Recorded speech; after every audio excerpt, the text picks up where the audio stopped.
سلام، من آرشم. اینجا چنل پرژن پویتریه و اگر در حال تماشای ما هستید قطعا از علاقه‌مندان به شعر و ادب فارسی هستید. بنابراین دعوتتون میکنم به تماشای تفسیر و تحلیل قسمت 19 از شاهنامه فردوسی.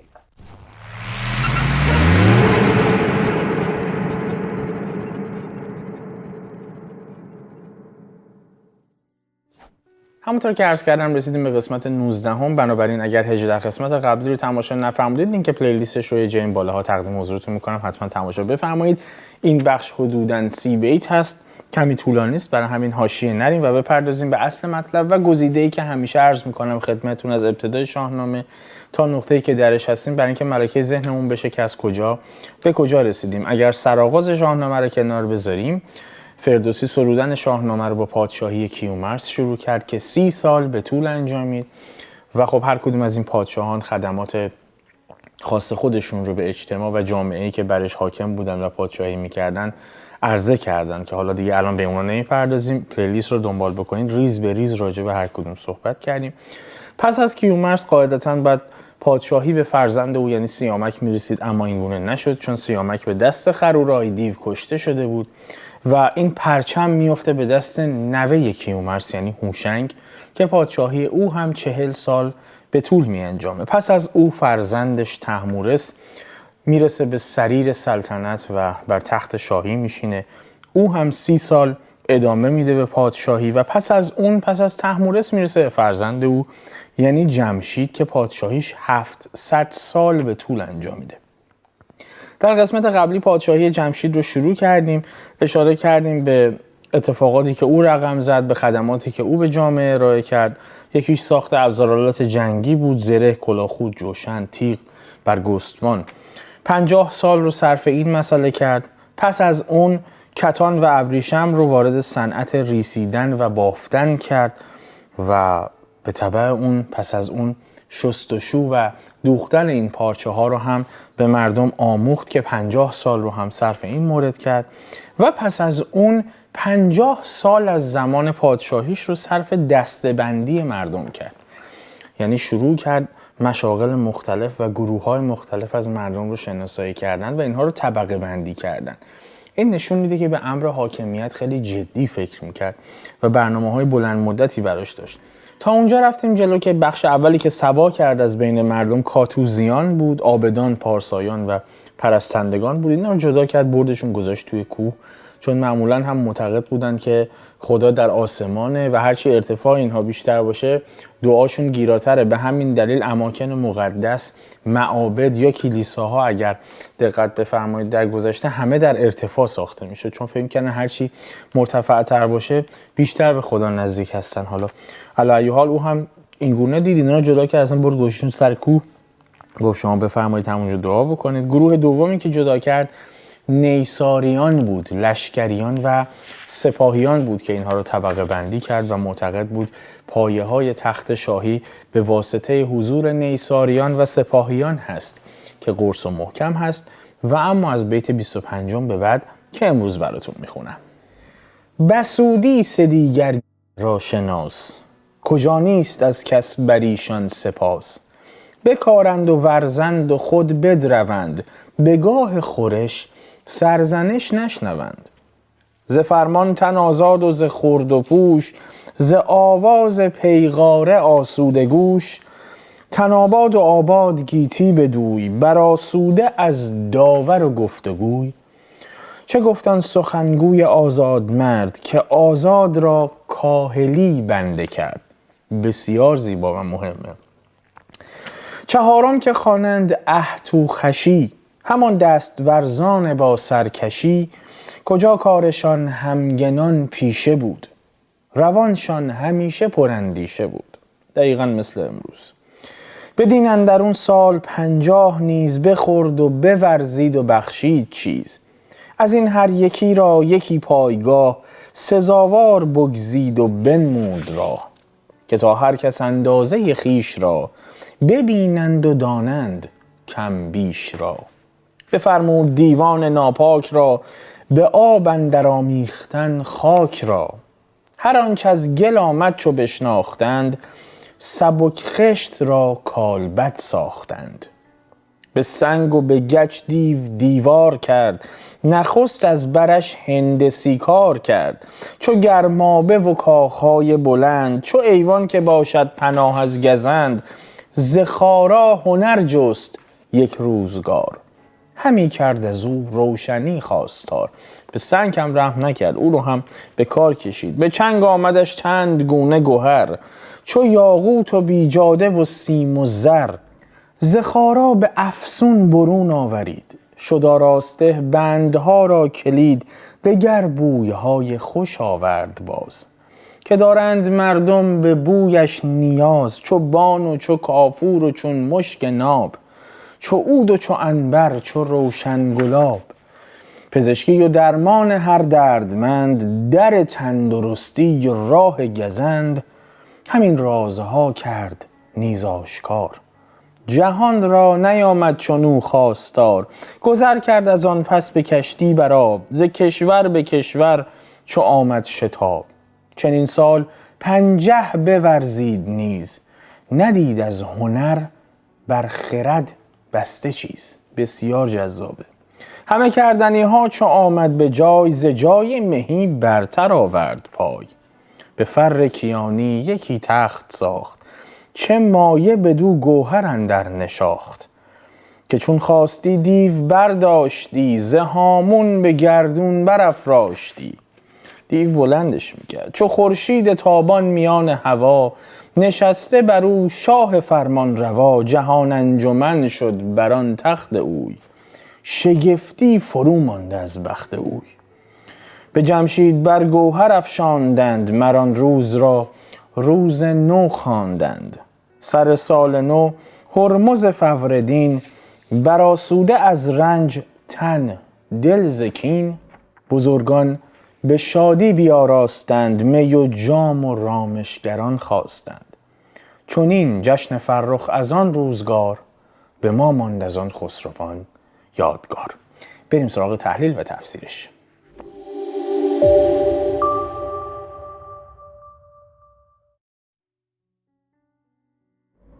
خب بریم بپردازیم به تفسیر و تحلیل این ابیات که کلماتی بس مشکل در برخی از این ابیات پنهان شده، باید خوب بهش بپردازیم. در بیت 25 میگه بسودی سه دیگر گروه را شناس، کجا نیست از کس بر ایشان سپاس. بسودی، پسودی و نسودی هم نوشته شده به معنای برزگر، دهقان، کسی که خودش کشت و زرع میکنه، دامپروری میکنه، کشاورزی میکنه. سه دیگر یعنی سوم، گروه سوم. گروه هم که خب مشخص مخفف گروه و دسته هست. سپاس بودن از کسی، چون داره میگه کجا نیست از کس بر ایشان سپاس، یعنی مدیون کسی نبودن اینا، آقای خودشون بودن، سرور خودشون بودن.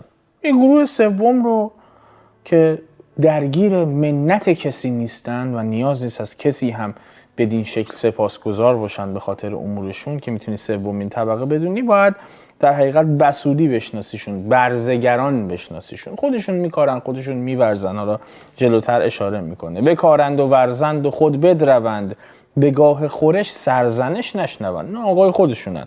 کاریدن یعنی کاشتن و کشت کردن. ورزیدن هم از همون برزیدن میاد به معنای کوشش و تلاش کردن، که اینجا کشت و زراعت کردن و کشاورزی کردن در حقیقت مد نظر هست. درویدن هم که یعنی درو کردن. خورش هم به معنای خوردن هست. سرزنش هم که مشخصه نکوهش و ملامت هست. یعنی خودشون تخم میافشانن، خودشون کشت و کار میکنن، خودشون هم درو میکنن و زمانی هم که میخوان این محصول رو استفاده بکنن و بخورن، واسه کم بودن و زیاد بودن و خوب بودن و بد بودنش هم نکوهش نمیشنون. محصول خودشون تولید میکنن، خودشون کشت و زر میکنن، خودشون از پس خودشون برمیان و زیر بار منت کسی هم نمیرن. در بیت 27 ز فرمان تن آزاد و ز خورد و پوش، ز آواز پیغاره آسوده گوش. فرمان که یعنی حکم، دستور. تن و خورد و پوش هم ز فرمان آزاد بودن که کنایه هست، یعنی تابع کسی اینا نبودن، نه برای خوردنشون، نه برای پوشیدنشون، برای هیچ. به طور کلی تحت فرمان و اراده و خواست خودشون بودن، نه کسی دیگری.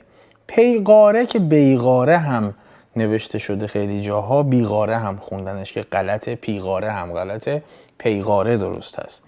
به معنای طعنه و سرزنش و نکوهش هست. آسوده گوش هم که یعنی فراغ بال دیگه، آسودن، راحتن، اصلا به این حرفا گوششون بده کار نیست. میگه تن و خوردن و پوشیدنشون از حکم و دستور دیگران آزاد بود، به کاری اصلا از کسی دستور نمیگرفتن.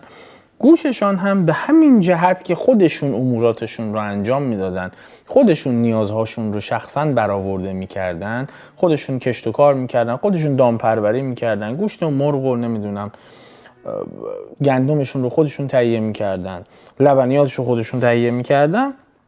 از این جهت هم گوششون هم از شنیدن سرزنش آسوده بود، چون تحت فرمان کسی نبودن. تناباد و آباد گیتی بدوی برآسوده از داور و گفتگوی، اصلا درگیر این مسائل نبود. تناباد یعنی آسوده و آرام، برآسوده هم یعنی رها شده، راحت. گفتگوی هم اینجا منظور صرفاً گفتگوی مسالمت آمیز، مشاجره و بحث و جدل و دعوا هست، از این جهت که داور رو هم به کار برده. میگه تندرستن به واسطه زحمتی که میکشن، قوی هیکلن، سالمن و دنیا رو هم اتفاقا آباد کردن. دنیا به دست اینها آباد شده و از خردگیر و عیبجو و سرزنش کن و نکوهش کن و پرخاشگر اینا گوششون آسوده است، اصلا کاری به اینا ندارن. 29 و 30 میگه چه گفتن سخنگوی آزاد مرد که آزاد را کاهلی بنده کرد. این بیت بسیار زیبا و بسیار درسته. کاهلی یعنی تنبلی و سستی، تناسایی عملا. بنده هم که یعنی غلام، زرخرید، عبد و عبید. آزاد مرد هم به کسی میگن که جوان مرد هست خودش.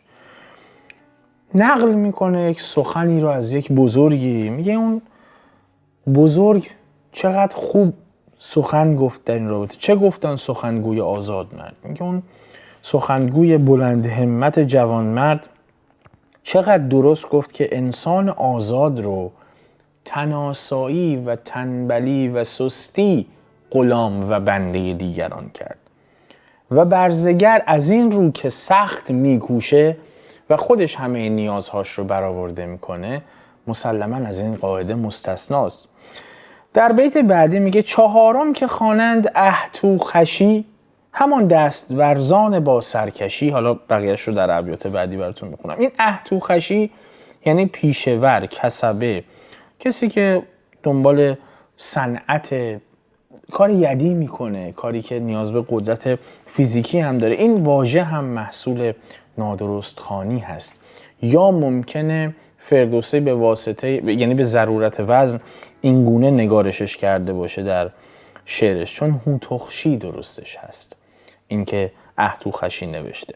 علی حال دستورزان که جمع دستورز هست، دست که مشخصه، به اضافه ورز هم به معنای از مصدر ورزیدن به معنای کوشیدن هست. کارگر، کسی که کار عرض کردم یدی انجام میده، کار دستی. سرکش هم اینجا منظور قوی و نیرومند و دارای قدرت و دلاوری و گردنکشی هست. با سرکشی یعنی برخوردار از توانایی بوده طرف. میگه گروه چهارم که اونها رو باید اهتوخشی بنامیم، همون کارگرانی هستند که برخوردار از توانایی و نیرو هستند و کارهای دشوار رو انجام میدن، که حالا عرض میکنم جلوتر دردسرهای اونها از همان زمان تا امروز کشیده شده. متاسفانه قشر شریفی هم هستند. کجا کارشان همگنان پیشه بود، روانشان همیشه پراندیشه بود. همگنان یعنی همگی، همگان. پیشه هم اینجا صنعت، حرفه، ساختن، در بر داره کارهای دستی و در حقیقت داد و ستد و صنعتگری و ساختن و این گونه از این قبیل کارها. کجا کارشان همگنان پیشه بود، که یعنی همگی پیشه کار بودن، پیشه ور بودن، صنعتکار بودن، استادکار بودن، اهل حرفه و فن بودن قاعدتا. میگه از اونجایی که همه اینها در بردارنده همین مشاغل دشوار و در حقیقت دستی، چیزی که نیاز به قدرت داشت، کار یدی داشت، ساختن و به ساختن و پرداختن میپرداختن، همواره اینها جان و روانشون درگیر خیال و فکر و نگرانی بود. این رو دو گونه شما میتونید در حقیقت معنی بکنید. یا اینکه هم دائما در حال تولید بودن، دائما در حال اندیشه کردن برای حل مشکلات تولیدشون بودن، حل مشکلات مردم بودن که حالا به فلان چیز نیاز دارن، ما باید این شکلی تولیدش بکنیم، خلاقیت برای بهبود کارشون. یا نه میشه این گونه هم در حقیقت اندیشه بکنیم. وقتی میگه روانشان همیشه پر اندیشه بود، یعنی ذهن اینها همیشه نگران بود، چون احتمالاً از همان دوران هم فرودست ترین طبقه جامعه بودن. یعنی حقوق کمی داشتن، درآمد کمی داشتن، چون اینجا بیشتر به روانشون اشاره میکنه نه خردشون. یعنی نمیگه خردشون پر از اندیشه است برای اینکه شروع بکنن به در حقیقت خلاقیت که محصولات بهتری تولید بکنن آنگونه که به عنوان مثال نیاز مردم صرفاً بهتر برآورده شه. میگه روانشون پر اندیشه بود، اینکه مالامال احتمالاً غصه بودن بابت اینکه از همون زمان هم قشر فرودست بودن. در بیت 32 میگه بدین اندر اون سال 50 نیز بخورد و بورزید و بخشید چیز. خوردن یعنی بهره مند شدن اینجا، چیز هم که دارایی و مال و ثروت است. میگه جمشید 50 سال رو هم به بهره مند شدن از نعمتها و کاشتن و بخشیدن دارایی سپری کرد.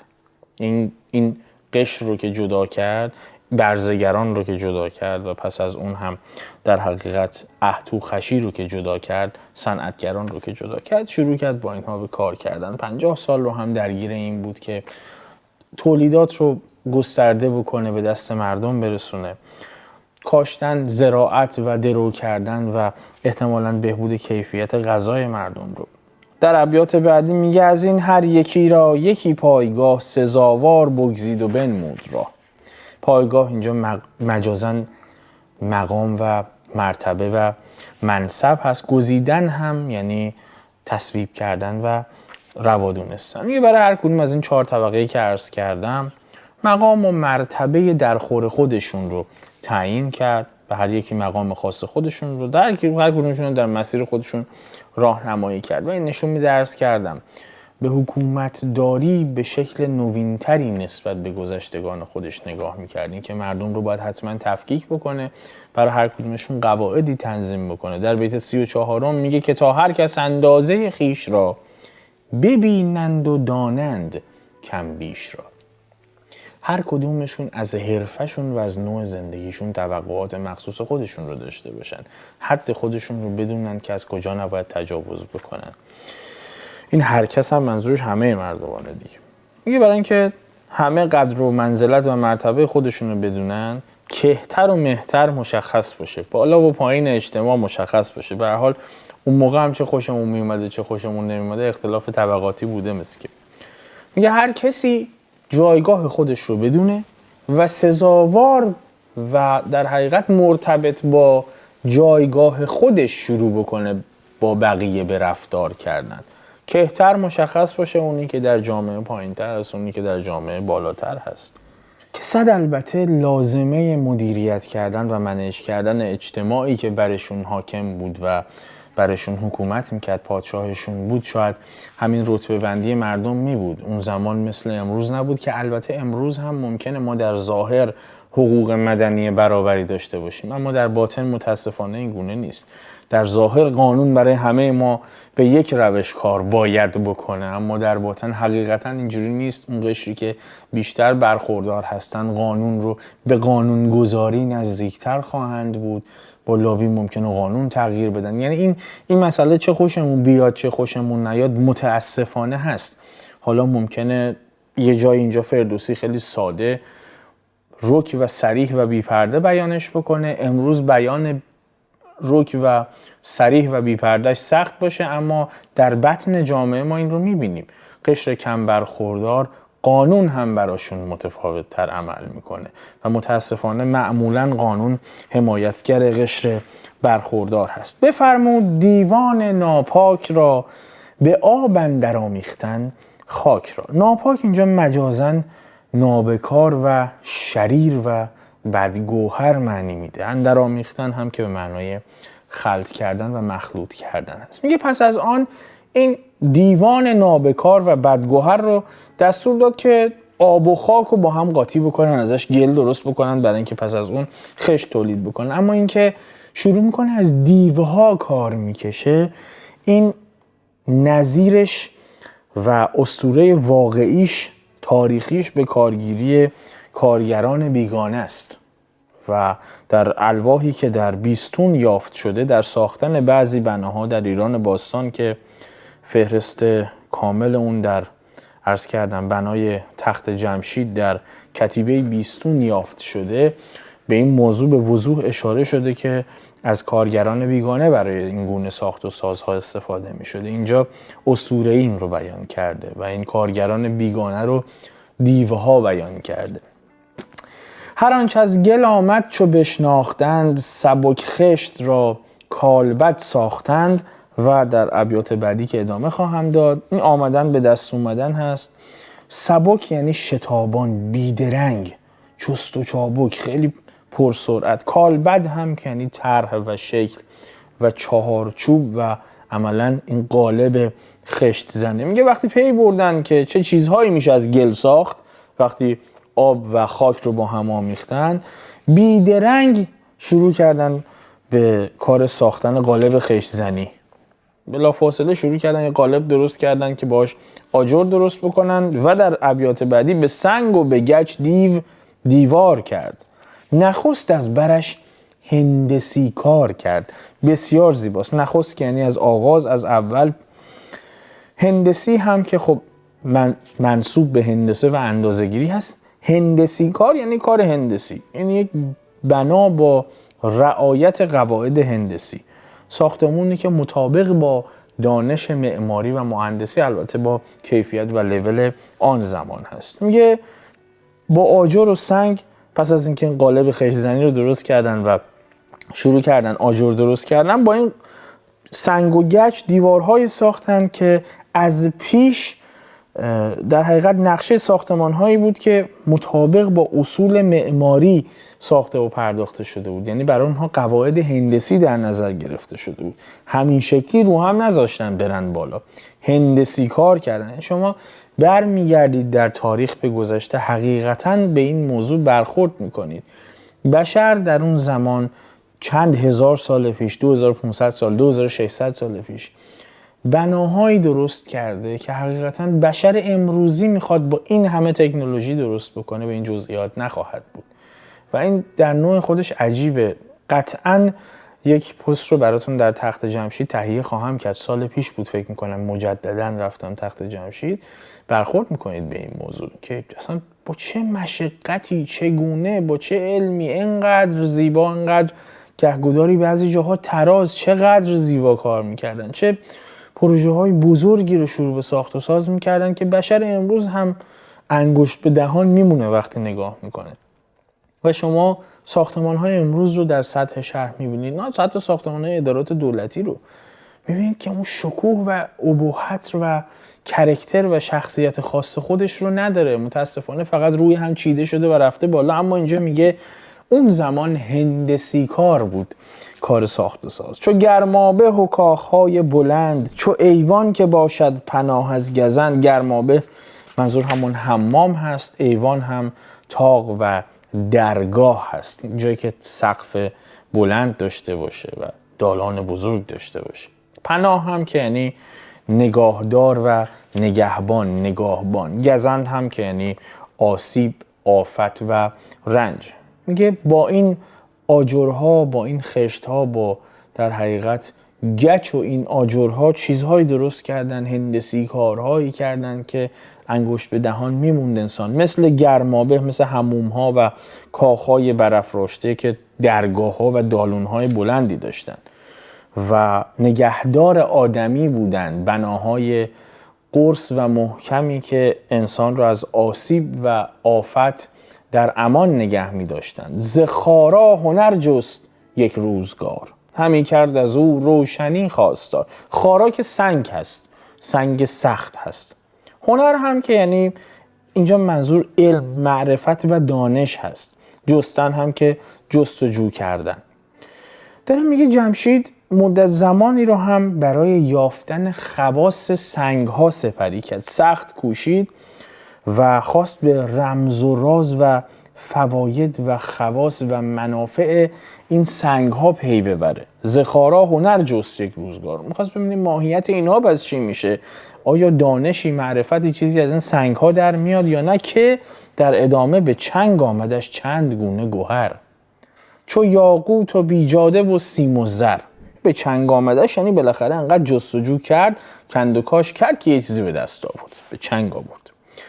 یاقوت که نام گونه سنگ‌های آذرین هست، گرانبها هست، به رنگ‌های مختلفی هست، بنفش هست، سرخ هست، کبود هست، زرد هست. بیجاده هم همینطور، اون هم یک سنگ گرانبهاست که شبیه به یاقوت سرخ هست.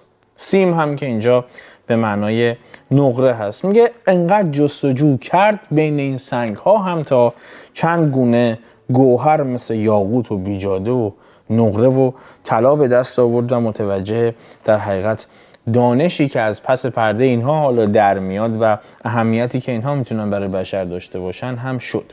زخارا به افسون برون آورید، شد آراسته بندها را کلید.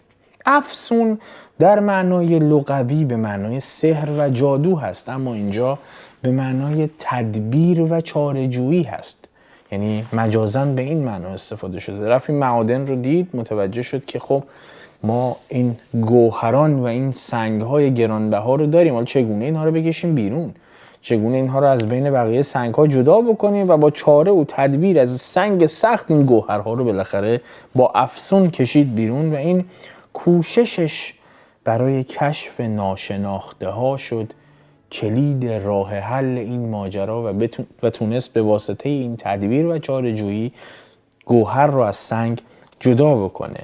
دگر بویهای خوش آورد باز، که دارند مردم به بویش نیاز. نیاز اینجا اینجوری نیست که حتما لازم داشته باشن، احتیاج داشته باشن. اینجا منظور از نیاز تمایل و اشتیاق هست. میگه همچنین عطرهای خوشبو ساخت که در حقیقت مردم به بوی اینها مشتاق و علاقه‌مند بودن، علاقه نشون دادن به استفاده از اینها که جذاب هست. چو بان و چو کافور و چون مشک ناب، چو عود و چو عنبر چو روشن گلاب. بان یک درختی است که در حقیقت از میوه این درخت که تخم قالیه نام داره، از تخم این یک روغن میگیرن که خیلی خوشبوه، در صنعت عطرسازی استفاده میشه. کافور هم همینطور یک صمغی است خوشبو از برگ‌های گونه‌ای درخت که البته همین نام داره، کافور هست، به دست میاد که اون هم در صنعت عطرسازی استفاده میشه ازش.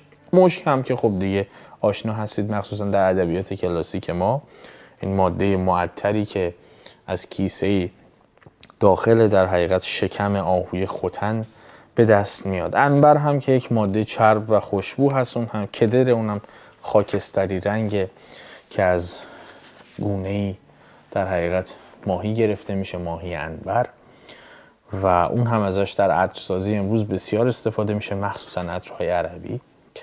روشن هم به معنای شفاف و صافی و زلال هست. میگه از این گیاهان و موادی مثل بان، کافور، مشک خالص و عود و عنبر و گلاب پاک و شفاف و اینها شروع کرد عطر درست کردن. و نکته مهم بعدی در بیت 44م، پزشکی و درمان هر دردمند، در تندرستی و راه گزند. یعنی شروع کرده بود یک به یک کارهای مفید داشت میکرد. دردمند اینجا به معنای بیمار هست، در هم اینجا به معنای روش و طریقه هست، نه این در باز کردن، در نه، در چیزی رو جستن یعنی راه چیزی رو پیدا کردن.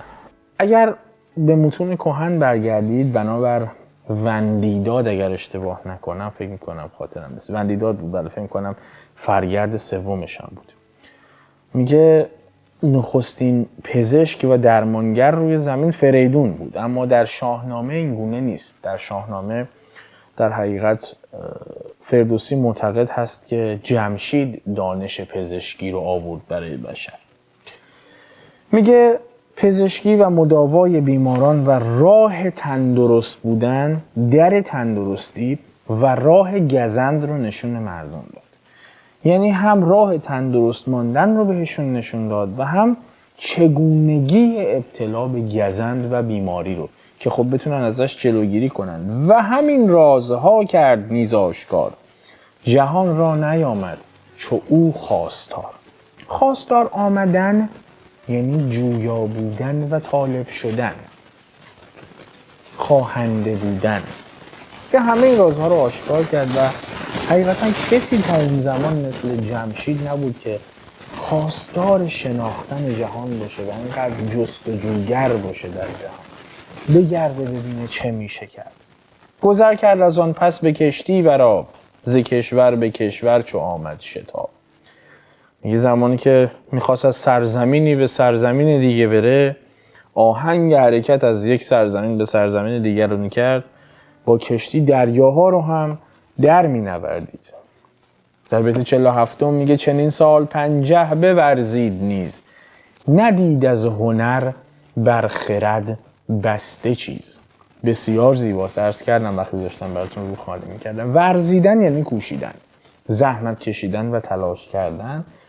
بسته بودن هم کنایه از ناممکن بودن هست. یه 50 سال چنین سال 50 بورزید نیست، همینجوری برای جستجو کردن و کاوش کردن این جهانی که در زیست میکرد که چیزی به مردم اضافه بکنه و خدمتی بهشون بکنه، 50 سال وقت صرف کرد و دریافت که در هیچ هنری بر خرد و اندیشه بسته نیست.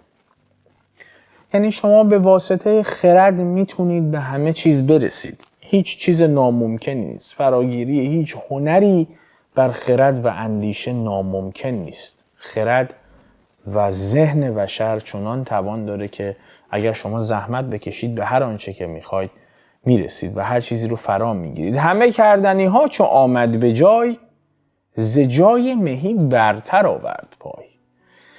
کردنی ها منظور اینجا چیزهایی است که انجام دادنش ضرورت داشت، یعنی چیزهایی که احساس میکرد مهم هست، در درجه اولاتری از اهمیت هست. میگه همه اینا رو که انجام داد دیگه چیزی نمونده بود که انجام بده. ز جای مهی برتر آورد پای. چیزهایی که ضروری بود و ساخت و جمشید از اینجا دیگه پاش از جایگاه سروری هم اونورتر گذاشت، پا فراتر نهاد. حالا چه کرد؟ به فر کیانی یکی تخت ساخت، چه مایه بدو گوهر اندر نشاخت. نشاختن یعنی نشاندن و نصب کردن. میگه به نیروی فر شاهی که از ایزد گرفته بود یه تخت پادشاهی ساخت و سنگ‌های گرانبها و گوهر رو هم که معادنش رو پیدا کرده بود و بیرون کشیده بود به افسون از بین بقیه سنگ‌ها، این سنگ‌های گرانبها رو هم روی این تخت پادشاهی کار گذاشت، روی تختی که برای خودش ساخته بود. که چون خواستی دیو برداشتی، ز هامون به گردون برافراشتی. این چون منظور هنگامی که هست، یعنی هر وقت که میخواست. برداشتن هم که به معنی بلند کردن هست. هامون دشت و صحرا هست، زمین هموار، و خب گردون هم که یعنی آسمان دیگه، چرخ فلک. میگه هر وقت چون این تخت رو که درست کرد، این گوهرها رو هم که روش کار گذاشت، هر وقت که اراده میکرد، دیوها که به فرمان او بودن این تخت رو بلند میکردن، از زمین میبردنش تا عرش، میبردنش بالا، از زمین میبردنش تا آسمان. چو خورشید تابان میان هوا، نشسته بر او شاه فرمان روا. میگه این تخت در حالی که این شاه جمشید فرمان روا، یا عملا جم روی این در حقیقت تخت نشسته بود، میرفت تا آسمون و مثل یک خورشید درخشان ظاهر میشد. نور خورشید میخورد به این و درخشان میشد در میان آسمان، مثل خورشید دومی مینمود. و از اینجا به بعد هست که صفت شید به جمع اضافه میشه. در قسمتی که یه اپیزودی برای نوروز تولید کردم خدمتتون، اونجا عرض کردم که این گونه شد که اصلا نوروز شکل گرفت در شاهنامه. ازش این شکلی یاد کرده فردوسی که این تخت چون بر آسمان میره و تلألؤ نور خورشید بر تاج جمشید او رو هم روشن میکنه، مردم از تعجب این که این آنگونه این شکلی برای شما تصویرش میکنه که انگار 2 تا خورشید تو آسمون بود، یه خورشید و یکی هم جمشید و تخت فرمانرواییش که بر آسمان اونگونه میدرخشید و اون روز رو روز نوعی میخونن که حالا عرض میکنم. اینجا هم داره میگه درخشش رو شروع کرده بود در آسمان، دیو رو صدا میکرد، این تخت رو میبرد بر آسمان، گوهرها که روی تاج پادشاهیش و روی تخت و سریر پادشاهیش بود شروع میکردن به درخشندگی در اثر بازتاب نور خورشید. جهان انجمن شد بر تخت اوی، شگفتی فرو مانده از بخت اوی. شگفتی فرو ماندن یعنی حیرت شدن و حیران شدن و غرق حیرت شدن. این رو میشه 2 گونه معنی کرد. جهان انجمن شد بر تخت اوی یعنی همه مردم گرد این تخت پادشاهی جمع اومده بودن و شگفتی فرو مانده از بخت اوی، یا میشه این شکلی خوند شگفتی فرو مانده از بخت اوی، یعنی حیران او شده بودن و شگفت زده فرو مانده بودن، همینجوری با دهان باز به این جذابیت و و در حقیقت شکوه جمشید. یا میشه این گونه خوند که شگفتی فرو مانده از بخت اوی، خود شگفتی هم با دهان باز به این شگفتی نگاه میکرد، دهان شگفتی هم باز بود. به جمشید بر گوهر افشاندند، مران روز را روز نو خواندند. وقتی که جمشید رو این گونه درخشان دیدن، که عرض کردم جم رو این گونه درخشان دیدن، صفت شید که درخشان هست رو به اضافه کردن، او رو همزاد نور میدیدن، او رو هم مثل خورشید دومی میپنداشتند و وقتی این صحنه رو میبینن که تخت پادشاه بلند میشه و میره تا آسمان و درخشش رو آغاز میکنه، این روز رو روز نو یا همون نوروز میخوننش و گوهر میریزن روی سر جمشید برای شادباش گفتن به او و این رو جشن میگیرن. این حادثه سر سال نو هرمز فوردین، برآسوده از رنج تن دل ز کین. هرمز که هرمزد، اورمزد و اهورامزدا هم نوشته میشه، در لغت به معنای سرور خرد هست که خب در دین زرتشت به خدا اطلاق ماهیتی با در حقیقت معنای پروردگار اهورامزدا اطلاق میشد. نام روز اول از هر ماه خورشیدی هست. این هرمز نام روز اول از هر کدوم یک از ماه‌های خورشیدی هست، فرق نمیکنه. فروردین که اینجا فوردین هم نوشته شده هم نام ماه اول سال خورشیدی و همچنین روز 19 از هر ماه خورشیدی است. یعنی هر کدوم از ماه‌های خورشیدی وسط خرداد هم باشید، روز 19 اسمش فروردین هست که این هم که به معنای دشمنی هست. میگه این اتفاق رو که دیدن و درخشان شدن تخت جمشید رو که دیدن و این حادثه رو روز نوعی نامگذاری کردن و بهش گفتن نوروز. پس از این در آغاز سال نو، روز اول فروردین که این حادثه رخ میده، تن مردم از سختی زمستان و دشواری و سردی و رنج و کوششش در حقیقت رها میشه، دلشون هم شاد میشه به واسطه سپری شدن زمستان و اومدن بهار و به همین جهت این بهار روان اونها رو هم از خشمکین و دشمنی آسوده میکنه. بزرگان به شادی بیاراستند، می و جام و رامشگران خواستند. میاد بلند پایگان، اونایی که در همون رتبه بندی که در ابتدا اعلام کردن بین مردم گزیده بود جمشید، این بلند پایگان شروع کردن به جشن و در حقیقت پایکوبی، جشنی برپا میکردن. می و جام و رامشگران خواستن، یعنی پیاله می آوردن، شرابی می ریختن، نوازندگان رو خبر می کردند و رامشگران اینجا منظور خوانندگان و نوازندگان هست. اینا رو به حضور می خواستن و شروع می کردن به پایکوبی کردن و عملا روز نو یا نوروز یک جشن شاد بود براشون که قرین بود با می و جام و رامشگر.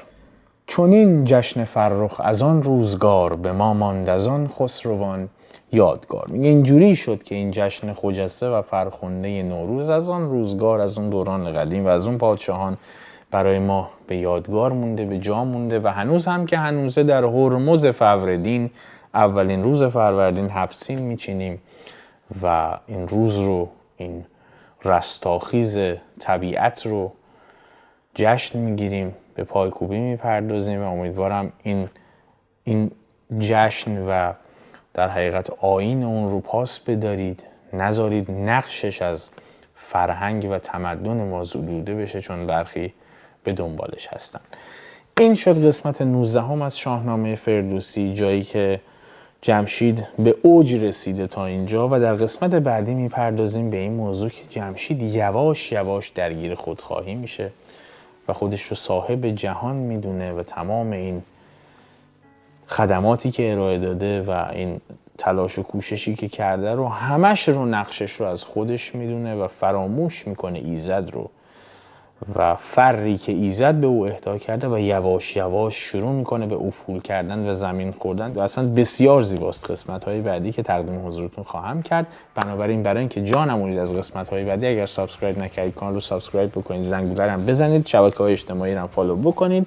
همیاری هم یادتون نره اگر داخل ایران هستید از آیدی پی و اگر خارج از ایران هستید از لینک پیپل استفاده بکنید. همیاریتون به دست ما میرسه. در قسمت‌های بعدی هم ببینمتون با انرژی. به سلامت.